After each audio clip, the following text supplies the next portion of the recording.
रे hello आला hello रे बिस biscuit आलिंगन घडे मोक्ष सायुजता जोडे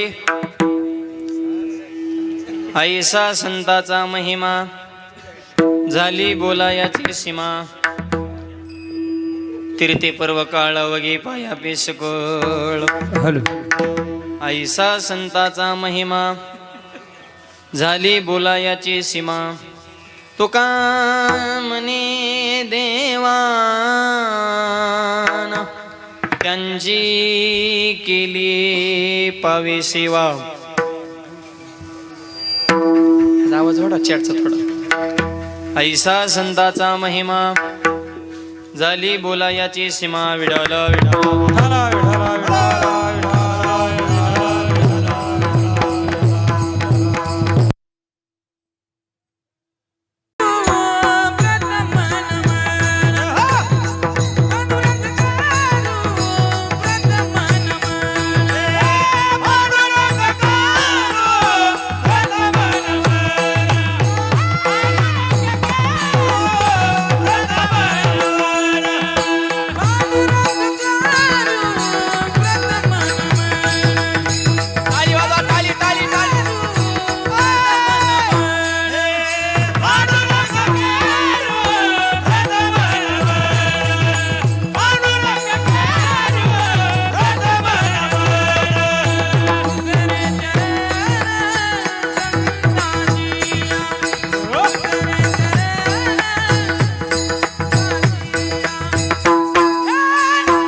ओम नमो ज्ञानेश्वरा करुणाकरा दयाळा तुमचा अनुग्रह लादलो पावन झालो चराचरी. नमो सद्गुरु तुकया ज्ञान दीपा. नमो सद्गुरु सचितानंद रूपा. नमो सद्गुरु भक्त कल्याण मूर्ती. नमो सद्गुरु भास्करा पूर्ण कीर्ती. आवाज थोडा वाढव मॉनिटरला मी नाव. Hello hello hello hello hello hello रे राम इको कमी ठेवा थोडा. हॅलो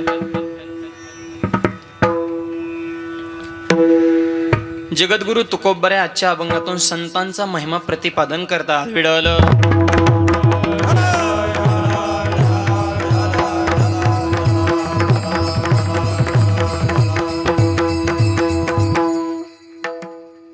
संतपर प्रकरणातील अभंग सेवेकरता घेण्याचं कारण या पुण्यनगरीमध्ये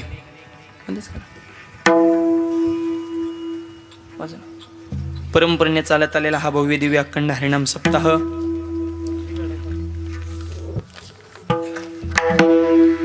माऊली ज्ञानोबा यांच्या संजीवन समाधी सोहळ्याच्या निमित्तानं गेली 60 वर्षाची ही परंपरा हिरक महोत्सव आणि या नाम यज्ञातील आज 4थ्या दिवसाची कीर्तनरूपी सेवा. आजच्या कीर्तनाचं सौजन्य ज्यांच्याकडे आहे असे आदरणीय आमचे परमार्थ स्नेही विनोद मुगवानकर, सीतारामजी बोबडे, सुरेश वाळले, पद्मकुमार घायाळ, महादेव कुटे आणि नारायण गावंडे या सर्व व्यक्तींकडे आजच्या कीर्तनाचं सौजन्य आहे. आजचेच नाही 8ही दिवसाचे सौजन्यदाते, 8ही दिवसाचे अन्नदाते ह्या सगळ्यांसाठी एकदा जोरदार टाळ्या वाजवा. याचं कारण हे आपल्या गावातली माणसं आहेत, त्यांच्या पाठीव शाबासकीची थाप मानणं, त्यांचं कौतुक करणं, त्यांना प्रोत्साहन देणं आपलं कर्तव्य. विडवलं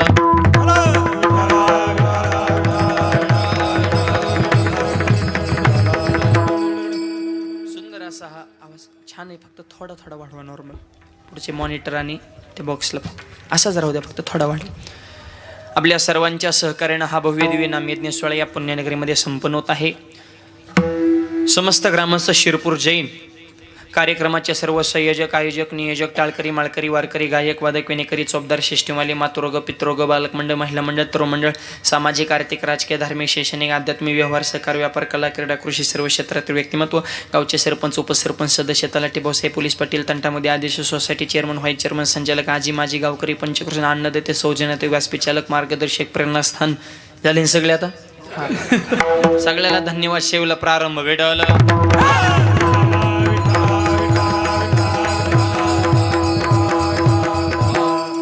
या कार्यक्रमासंदर्भात ज्यांनी माझ्याशी संपर्क साधला असे आपल्या गावचं भूषण, आमचे परमार्थ स्नेही महाराष्ट्रातील नामवंत गायनाचार्य, हरिभक्तपरायण, भजन सम्राट म्हणजे मंगेश महाराजांच्या प्रेमातून ही शिवा माझ्याकडे आलेली आहे. जवळपास 3-4 वर्षापासून सगळे गावकरी मंडळी संपर्कामध्ये होते, पण यावर्षी शिरपूरच्या दर्शनाचा मला योग आला. मंगेश महाराजांनी खूप आग्रह घेतला, त्यांना मनापासून धन्यवाद. त्यांचे सगळे सहकारी, सप्ताह कमिटीचे सगळे संयोजक, सगळ्यांचा नामोल्लेख करणे शक्य नाही. जेवढ्यांची नावं घेतली किंवा येते तेवढे सगळे देव, आणि ज्यांची नावं राहते ते महादेव. म्हणजे ह्यांचे बी देव हे सांगतो ज्ञानदेव, तुम्ही आहे ब्रह्मदेव, चांगलं कामाला वाकडं चालते ते चांगदेव, चांगल्याला चांगलंच म्हणते ते नामदेव. विठ्ठल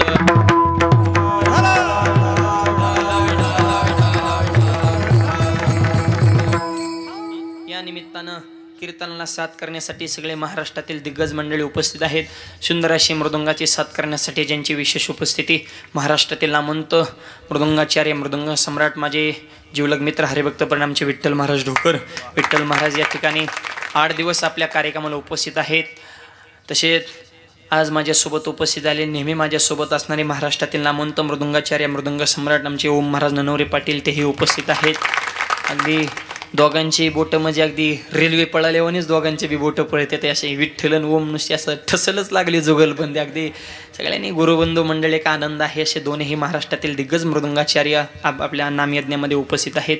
दोनही माझ्या मित्रांना धन्यवाद. आणि महाग म्हणजे पुढं दोघं आणि महागं दोघं म्हणजे ह्या चौघांनी मला मध्ये पॅक करून टाकलं. या असे आमचे महाराष्ट्रातील सगळे भजन क्षेत्रातील, संगीत क्षेत्रातील जोडी नंबर 1, महाराष्ट्राचा बुलंद आवाज, महाराष्ट्राचा लाडका आवाज, भजन सम्राट आमचे कैलास महाराज पवार. कैलास महाराज आपल्या सप्त्याला उपस्थित आहेत. आणि महाराष्ट्रातील नामवंत गायनाचार्य, भजन सम्राट, माझे जीवलग मित्र आमचे गणेश महाराज सावळे, गणेश महाराजही उपस्थित आहेत. गणेश महाराज, कैलास महाराज हे सगळे महाराष्ट्र व्हिडिओ करून टाकले ह्या सगळ्यांच्या आवाजाने. मायबापाने हे दिग्गज मंडळी आपल्या या ठिकाणी उपस्थित आहे.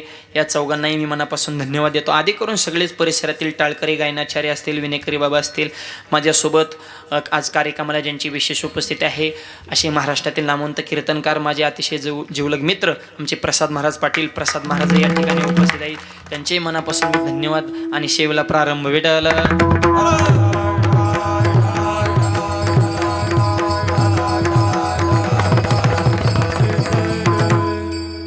साऊंड सिस्टीम तुम्ही सुद्धा गोड आवाज दिला, तुम्हाला सुद्धा मनापासून धन्यवाद. विठ्ठल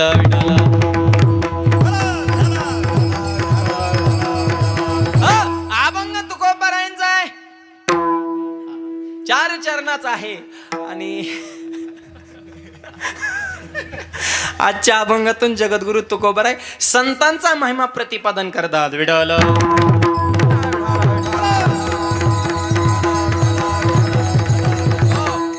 ज्ञानोबारायांच्या संजीवन समाधी सोहळ्याच्या निमित्तानं आपल्या पुण्यनगरीमध्ये हा सोहळा संपन्न होत आहे. सध्या सगळे महाराष्ट्रातून वारकरी आळंदीकर चाललेत आणि आम्ही आळंदीकडून शिरपूरकडे आलोय. पण आज शिरपूर हे शिरपूर राहिलं नाही, शिरपूर हे आळंदी झालंय. मायबा जेथे कीर्तनाची जागा तेथे पांडुरंग उभा, असा हा ब्रह्मरस या पुण्यनगरीमध्ये निर्माण करण्याची ताकद. अरे इतक्या लांबून प्रत्येकाला आळंदीला जाणं शक्य नाही, पण आज शिरपूरमध्ये आळंदी केली ही वारकरी संप्रदायाची ताकद आहे. विडल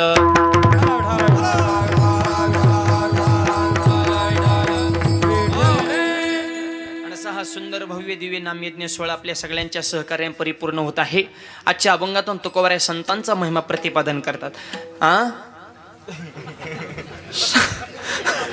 सुरुवातीलाच इंडिकेटर म्हणले काय नाही, चपात्या ज्यात झाल्यात फक्त, बाकी काय नाही. विठ्ठल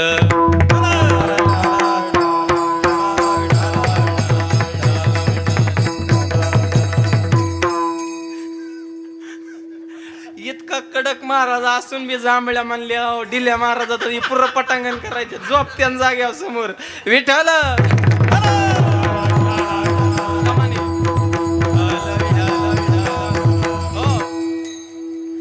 ज्ञानोबरांच्या संजीवन समाधी सोहळ्याच्या निमित्तानं अभंग आहे आणि म्हणून संतांचं वर्णन करणारा संतपर प्रकरणातील अभंग आज सेवेकरता घेतलेला आहे. माझ्या ज्ञानोबरांचं एक वैशिष्ट्य सांगतो आईबा, ऐका. आजच्या अभंगामध्ये सांगितले मोक्ष सायुज्यता जोडे जोडे. मग खरे एक सांगा, मोक्ष देवाकडे आहे का संत? कन्फ्यूज करू नका. हा, आम्ही असं एक तर आम्हाला काही सुधरा नाही, आधीच आम्ही संसाराने हँग झालोय आणि तुम्ही इकडं आलं तरी तसलंच कुठानं एकाने सांगायचं देवाकडं मोक्ष, एकाने सांगायचं संताकडं. रिअल सांगा, संताकडं मोक्ष आहे का देवाकडं मोक्ष आहे? विठ्ठल. कारण आतापर्यंत आपण असं ऐकलंय की मोक्ष देण्याचं काम देवाचं आहे, पण आजच्या अभंगात असं वर्णन आहे की आलिंगन घडेन मोक्ष सायुज्यता, की संत हे मोक्ष देतात. मग नेमकं संत मोक्ष देतात का देव मोक्ष देतो? तर उत्तर आहे का, देवही मोक्ष देतो, संतही मोक्ष देतात, पण देवाकडला मोक्ष जरा लेट आहे, लय जट घ्यावं लागतात तेव्हा सरकारी काम होत असतं.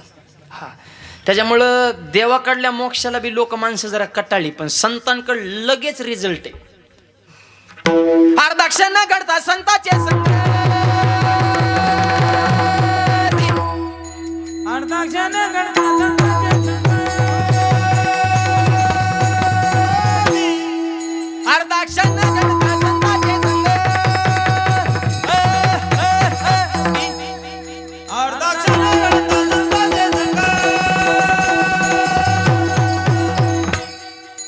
तेने होय शांती महत्पाप महत्पाप महत्पाप, संत संग घेई संत संग दे. तेरे मोय शांती महत्पाप महत्पाप, संत संग दे संत संग दे.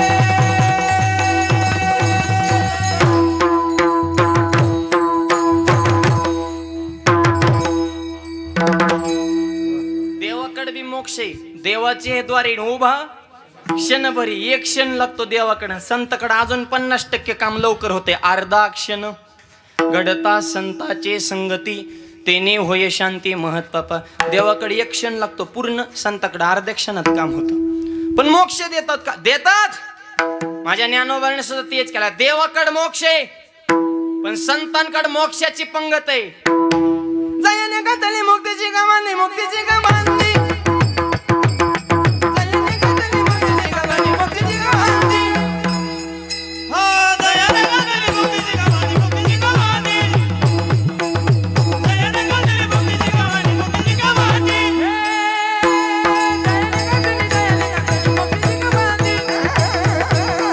घातली मुक्तीची गमानी,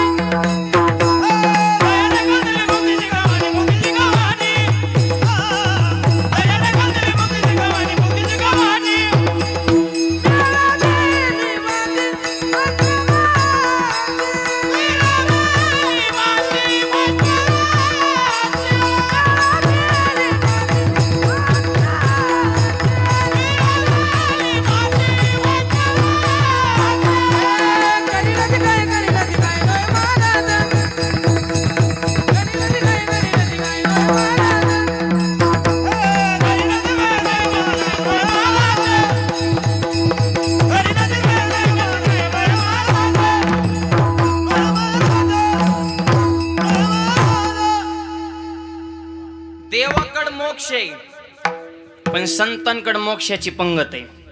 जयाने घातली मुक्तीची गवांदी, मिळविली मांदी वैष्णवांची.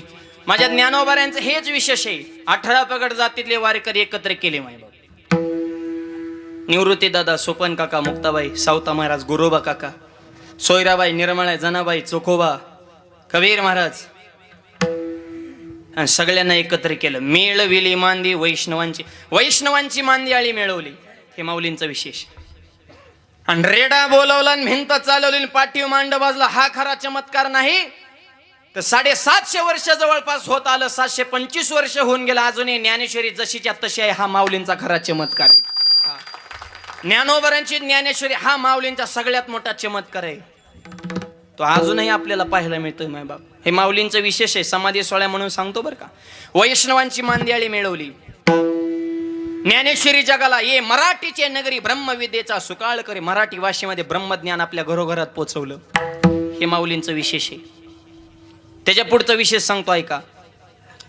ज्ञानी आहेत, योगी आहेत, आणि ज्ञानी योगी असून सुद्धा वारकरी आहेत. हे माऊलींचं सगळ्यात मोठं विशेष आहे. ज्ञान देव वैष्णव मोठा वैष्णव आहे आमचे ज्ञानोबा आहे. पंढरीचे वारकरी. आणि त्याच्या पुढचं सांगतो सगळ्यात विशेष शेवटचं टोकाचं. कीर्तनामध्ये समाधी लागते हे आपल्या सगळ्यांना माहित आहे. कीर्तनामध्ये समाधी लागते हे माहित आहे. पण समाधीत सुद्धा कीर्तन करता येतं माझ्या ज्ञानोबाने जगाला शिकवलं. ज्ञान देवा घेतले दान समाधी बैसला कशी काय करताय कथा कीर्तन समाधीत सुद्धा कीर्तन करता येतं हे माझ्या ज्ञानोबाने शिकवलं.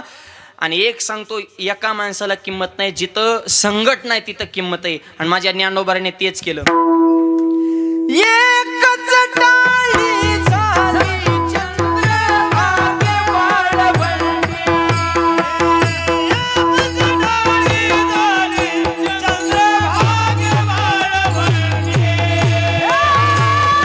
एकच टाळी झाली चंद्रभागे वाळवंटी. आली वाजवा टाळी. चंद्रभागे वाळवंटी.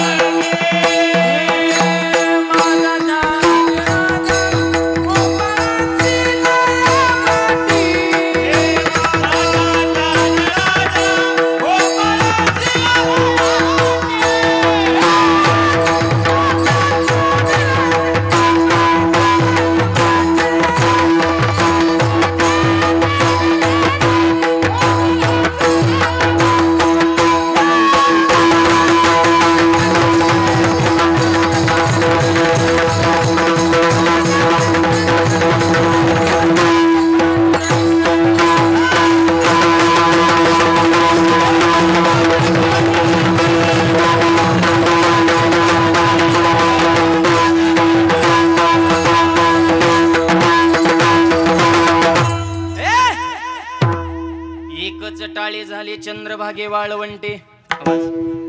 हॅलो थोडा वाढ माझा ज्ञान वाढवा आवाज थोडा रिटर्न दे म्हणजे रिदम गवतो बोल. माझा ज्ञान राजगोपाळासी लाया वाटे. हा सगळ्यांना एक केलं माझ्या ज्ञानोबारांनी. संघटना माय बाप एका माणसाला किंमत नाही तिथं मॅज्युरिटी त्याला किंमत आहे माय संघटना. त्याच्यामुळे संतांचा सुद्धा समूह पाहिजे तो ज्ञानोबारांनी निर्माण केला. विठ्ठल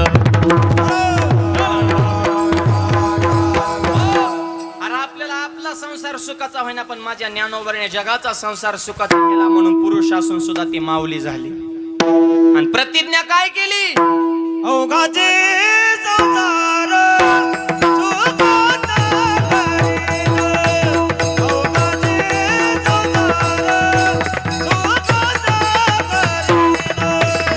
अवघाचे संसार सुखाचा करील. अवघाचे संसार सुखाचा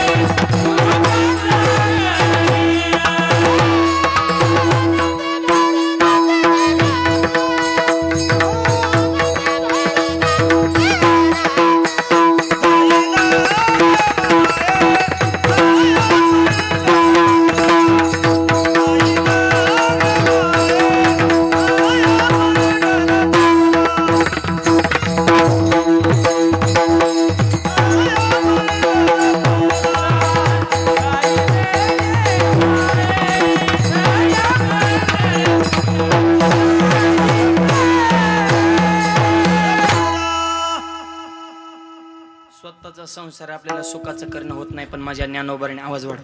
अवघाचे संसार सुखाचा करीन आनंदी बरीन तिन्ही लोक. या जगाचा संसार सुखाचा केला माय बाप. माझ्या ज्ञानोबारांची प्रार्थ एक कमी ठेवा फक्त आवाज. आणि ज्ञानोबारा एक कमी. हॅलो हॅलो ज्ञानोबारांची प्रतिज्ञा तशी वजनदार आहे. म्हणून आज वार करायला काही टेन्शन आहे का. माऊली तुकोबाराने कष्ट भोगले फळं आपल्याला खायला मिळतात. काय टेन्शन आहे. ज्ञानबा तुकाराम संध्याकाळी गुलाबजाम. आजच बासुंदी होती जेवायला आमच्या वारकऱ्यांना ज्यांच्या घरी भोजन करण्यात अत्यंत सुंदर पंचपक्वान्न बनवून होते आमच्या माऊलींनी. हा ही ज्ञानोबाऱ्या तुकोबाऱ्याने कष्ट भोगले. जोपर्यंत ज्ञानोबाऱ्या होते तेवढेच इंद्रायणीमध्ये स्नान करून दिलं नाही. आता 2 किलोमीटर रांग लागते सध्या दह्या दुधाच्या घागरी डोक्यावर घेऊन आमचा नंबर लावा, आमचा नंबर लावा. का? अभिषेक झाला आहे तोपर्यंत संत कळत नाही ही महाराष्ट्राची खंत आहे. विठ्ठल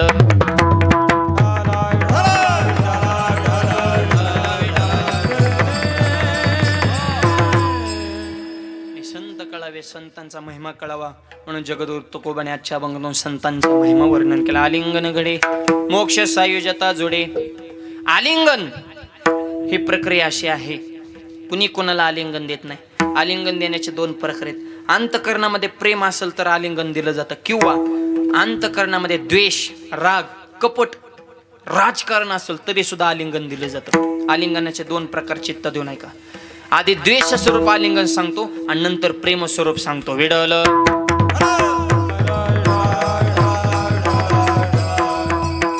5 पांडवांचा युद्धामध्ये विजय झाला. 100 मुलं होती, 1 सुद्धा राहिला नाही आणि 5 होती जशी तशी. अहो देवाने राखलं पाहिजे, काटा सुद्धा मोडत नाही. देव राखितया मारिल कोण, देव राखितया मारिल कोण, देव राखितया मारिल कोण, देव राखितया मारिल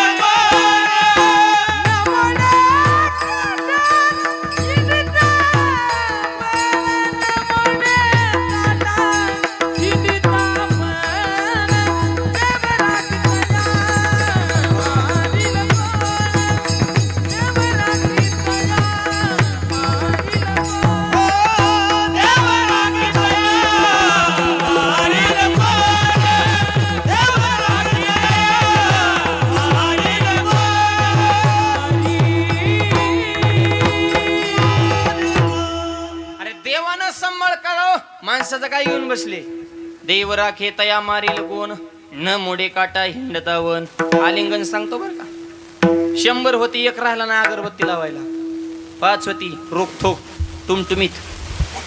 आणि 5 पांडवन धृतराष्ट्राचं जेवण चालून जेवण करता करता धृतराष्ट्र काका भीमाला म्हणतात, भीमा 100 मुलं मेली रे, तुम्ही राहिलेली 5 आता माझीच मुले.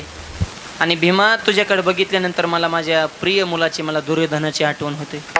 मला असं वाटतं की मुलगा समजून तुला आलिंगन द्यावं, तुला मिठीत घ्यावं, तुला प्रेमानं माझ्या आलिंगनात घ्यावं. कोण म्हणतंय? धृतराष्ट्र. कोणाला? भीमाला. आता हे आलिंगनात प्रेम आहे का? प्रेम नाही, त्याच्या डोक्यात गेम होती. त्याला घोड बोलून जवळ बोलायचा होता, दाबायचा होता.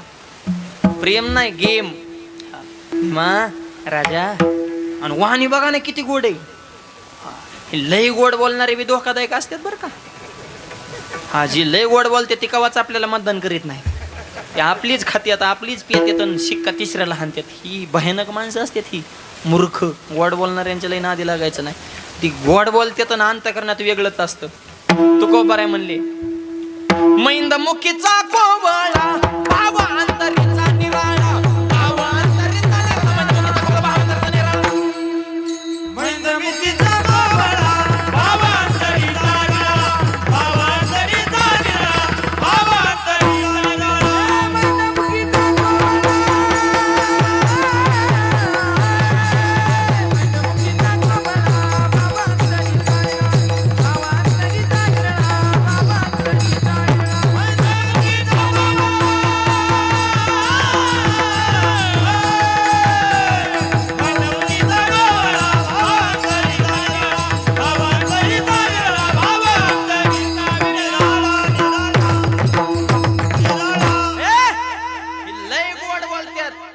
कधी नादाला लागायचं नाही.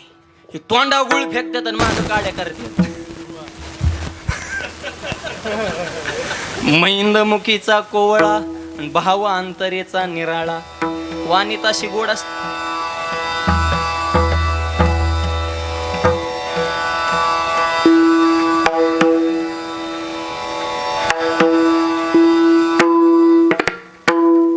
भाव अंतरेचा निराळा. तसं धृतराष्ट्राचं वाणी तर किती गोड. राजा राजा तुला आलिंगन द्यायचंय. भीमाला बी वाटलं धृतराष्ट्राच्या मनातला आपल्याविषयी राग गेला काय नको, पण वाणी तशी टाकल्यावर माणसाला वाटतं ना बा ह्याच्यातला मळ गेला वाटतंय.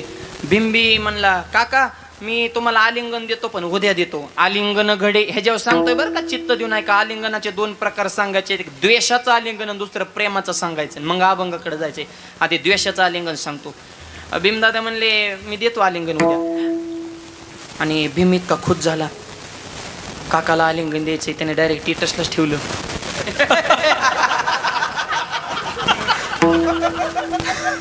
मी उद्या धृतराष्ट्राला आलिंगन देणार.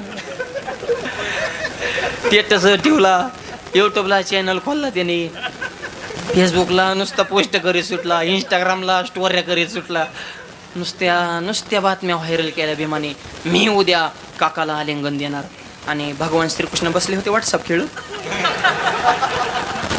आणि देव व्हॉट्सअप खेळता खेळता देवाच्या ग्रुपला बातमी आली की भीमाचं आणि काकाचं उद्या मिलन होणार, आलिंगन देणार आहे.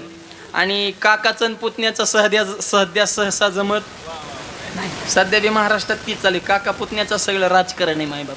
आणि मग तशी बातमी ऐकल्यानंतर देवाने ओळखला, भीमाला आलिंगन धृतराष्ट्र देणार म्हणजे 100% ह्याच्या डोक्यात काहीतरी प्लॅन आहे. देवाने भीमाला फोन केला, हॅलो कुठे रे? ते म्हणलं हा इकडे बसले. इकडे म्हणलं एक काम आहे महत्वाचं. भीमाला घेतलं बोलून. काय नाही म्हणलं, ही स्टेटस डिलीट कर, या देवानी करू नको. जगायचं असेल तर काकाला आलिंगन द्यायचं नाही. बिंबी चित्रा माणूस होता, हे डोक्यात आऊत होतं. ती काही कोणाला मोजित नव्हतं. ती फक्त देवाला तरी थोडंफार बोजायचं नाही तर बाकी चालतं हानीतच होतं. ती देवाच धावलं, देवा आमच्या घरगुती मॅटरमध्ये तुम्ही डोकं लावायचं नाही. देवाच तापलं. कृष्ण म्हणले असं आहे का, तुमच्या घरातल्या मॅटरमध्ये आम्ही डोकं लावायचं नाही. 18 दिवस तुझ्या भावाच्या रथाचं सारथ्य केलं, युद्धामध्ये विजय प्राप्त करून दिला, ते काय आमच्या घरचा मॅटर होता का? अरे तुमचा मॅटर मिटवण्यासाठी आम्ही आमचं घरदार जाळलं ना, द्वारकेचा राणा पांडवा घरी. आणि आता मला वर तोंड घेऊन बोलतो जी झपकिवलाय देवानी. बरोबर मग तुमचं असं तसं काय म्हणे. मग थोडं गार आलं ते, नाही तर ती लई येडं होतं भीम. म्हणजे काय तुम्हाला सांगावं, त्याच्यात ताकद बी होती हो आणि रगीलपणा बी होता त्याच्यात. काय भीम काय बारीक होता का काय? हत्तीच्या शेपटाला धरण, हत्ती जर वर फेकला तर हत्ती खालीच येत नव्हता. हत्ती जायचा कुठं? सध्या सॅटेलाइट सोडतात का? उपग्रह यान हत्ती तिथं जायचं फेकल्या. काय भीमात ताकद असेल? भीमात एवढी ताकद का होती तर आईच्या हातच्या खाल्ल्याच्या भीमाचं पोट भरत नव्हतं. हे ध्यानात ठेवा. हे आताच्या भीमाने जरा लक्षात ठेवा. आताच्या भीमाला पडतंय का आईच्या हातचं? एक जण भीम जेवायला बसला, जेवता आईवरच रागवला. आई कळत नाही इतकी पातळ भाजी आकाशचंद्र ह्याच्या दिसतोय, 10,000 किराणा महिन्याला जाळतो आणि असली भाजी केली, तुझ्या हाताला चव नाही. भात बी कच्चा ठेवला, भाजी पातळ केली, चपात्या जाड केल्या, तुझ्या हाताला चव नाही, परत स्वयंपाक करत नाही, माझ्याशी गाठे. आई म्हणले बाबा मी नाही केली भाजी, तुझ्याच बायकोने केली. असं होय. मग भाजी पातळ आहे पण टेस्ट छान आहे, मस्त झालाय. मूर्ख तुला बुटाने हाणला पाहिजे र. आई म्हणलं की तुझा उष्माघात होत, बायको म्हणलं की लॉकडाऊन. त्याच्यामुळे आताच्या भीमांना ताकदी आहेत का? चिमणीवणी तोंड झाले. वजन तरुणाने असं तेजपुंज पाहिजे. तरणा भाग्यवंत नटे हरे कीर्तनात शरीर संपदा सुद्धा पाहिजे. शरीर वज्रायसे कवळी ब्रह्मांड जो उचारे. मावळे सुद्धा वजनदार होते.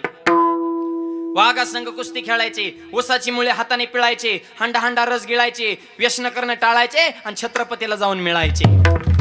वाजवा टाळ्या जरा जोरात, खाना. वजनदार मावळे होते. शरीर संपदा. आता राहिलेत का पोरांना ताकदी? आणि बारकाल्या पोर. आणि हनुमंतराय सुद्धा एवढी ताकद का होती? अंजनीच्या तपासाठी महारुद्र आले पोटी.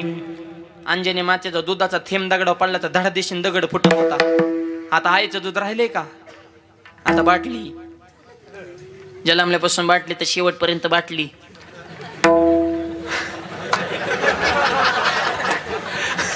फक्त टोपणात बदल होतो. रबरचं जातं आणि पत्र्याचं येतं. लहानपणी दुधाची बाटली आणि त्या दुधाच्या बाटलीने पोरं बी नीट राहिली. त्यांची डुकी झालेत मडक्यावणी. आणि हातपायच्या काड्या सुख करता दुःख हरता अशी कमरत दाबल्यात आणि डिग्रीत फुगल्यात. पहिल्यासारखे पोरं सुद्धा गुटगुटीत राहिले नाही, ते कुपोषणात बाद झाले, हे करतात नसते, आबाळाकडे बघत येत. काय त्यांना सुधारणाच. आईच्या दुधातलं जीवनसत्वच नाही ना. लहानपणी ती बाटली, मोठं झाल्या मोठी बाटली, आणि एकदा मोठ्या बाटलीच नादा लागल्या ते आम्हाला सुद्धा आवरत नाही. 100 गांधावाली येऊन द्या, एक पियाताड हरिपाठ बंद पडतंय, डायरेक्ट मध्ये बंद करा हरिपाठ. हे गांधावाली काय लायकीचे तर आम्हाला माहिती, त्यांचं सगळं रेकॉर्ड आहे आमच्याकडे. हा आणि त्यांच्या दम असेल तर त्यांनी पिऊन दाखवा. म्हणजे त्याच्यासाठी बोका थापला का तो 65ची पिऊन आमचा अध्यक्ष झाला का. पिणारी चित्र असतात. माझी विनंती, तरुण मुलांना व्यसन करू नका. व्यसन फॅशन वाईट वक्त्या दिसन तिथं खाली बसन, ह्याच्यात काय भेटन. गुटखा खाल्ला तोंड फुटून, दारू प्याला लिव्हर फुटून, चांगल्या कामात तर बंधन तुटन.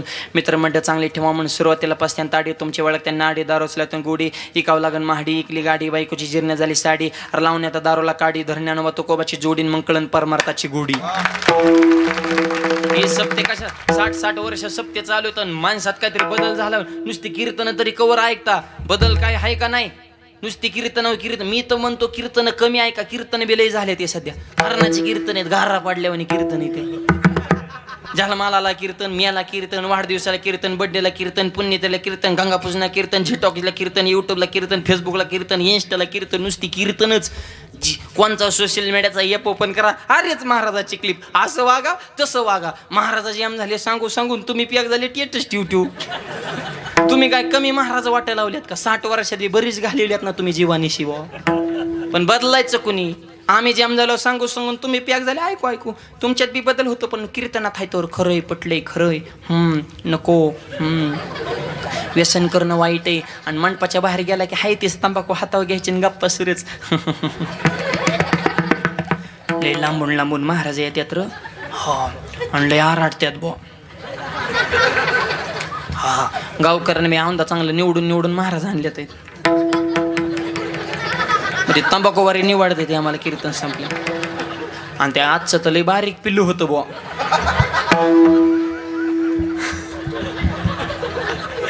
लय झपकीत होत रे. दुसरा म्हणला त्यांनी सांगितलं नाही व्यसन करू नका. गप सांगतच असते ते. होय होय म्हणायचंच असते. आपण बी चांगलं वागल्यावर त्यांनी तरी कोणाला सांगावं नीट वागा. वाईट वागणारे आहेत म्हणून तर चांगलं वागणाऱ्याला किंमत आहे. त्यांचं नको म्हणावं घेऊ, त्यांचा धंदाच आहे तो. तंबाखू खाऊन मोकळा. अरे नका करो नाश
आता तरी पुढे हाच उपदेश, नका करू नाश आयुष्याचा, आता तरी सावध व्हा, व्यसन करू नका, निर्व्यसनी जीवन जगा, शरीर संपदा कमवा, भीम वजनदार. हे तर आपला विषय चालाय बरं का. श्रीकृष्ण भीमाचा संवाद चालू. भीमा आलिंगन देऊ नको, देणार मरचिन, मेलं तरी चालेल पण शब्दात बदल नाही. बोले तैसा चाले. देवा मी शब्द दिलाय माझ्या काकाला आलिंगन देणार, असं कसं जमत असतं. आणि मग देव म्हणले एक काम कर भीमा, तुला आलिंगन द्यायचं ना दे, पण एक काम कर, आलिंगन देण्याच्या अगोदर 2 मिनिटाचा वेळ मला दे. म्हणजे ठीक आहे. देवाने अशी आयडिया केली. त्याच रात्री भीमाच्या आकाराचा लोखंडाचा पुतळा बनवून घेतला. लांबी रुंदी जाडी उंची शेम डिक्टो भीमच. हा आलिंगन गडे ह्याच्यावर चालू बरं का. आणि दुसऱ्या दिवशी राजसभा भरली आणि सगळे मंत्री महामंत्री. आणि धृतराष्ट्राने केलं तसं. भीमा ए राजा बघा बरं का, म्हणजे अजून बी किती गोड भाषा आहे. म्हणजे शेवटच्या क्षणापर्यंत पुढच्याला गाफीलच ठेवायचं नाही. डाव कळला पाहिजे ह्याच्या डोक्यात काय चालू बुवा. अशी गाफील ठेवणारी माणसं लई तो सध्या राजा. भीमा ए रे राजा ए. भीम मी तटकून उठलं म्हणा. देव तिथं मास्टर माइंड. भीमान म्हण थांब मरचिन. तुझा दुसरा नंबर आहे म्हणले. मग पहिला सेवकांना खुनिवलं. आणा पुतळा, लोखंडाचा पुतळा बरं का. हळूच म्हणले सारखा पुढं. आणि धृतराष्ट्र काय आंधळ होत, त्याला काही दिसत नव्हतं. ओरिजिनल आहे का पुतळा त्याला काय माहिती. भीमा म्हणून जीचं आलिंगन दिलंय. 100 मुलं मारली होती. किती राग असन पांडवांविषयी जरा कल्पना करा बरं. आपल्या पोराला थोडं कोणी शिवे दिले तर माणूस किती हाणतंय त्याला घरी जाऊन. आणि 100 मुलं मारली. भीमा होता इतका दात धरला होता. शेवटचा पठ्ठ्या दुर्योधन ह्याने हाणला होता गदा घालून. भीम तर पुरा डोक्यात होता धृतराष्ट्राच्या. भीमा म्हणून जीचं आलिंगन दिलंय. आणि जीच कर कर कर लोखंडाचा पुतळा दाबलाय. लोखंडाचा पुतळा होता पण जागे बुका केला. आणि मग भीम म्हणला आयो ह्याच्या जागेवर मी असतो.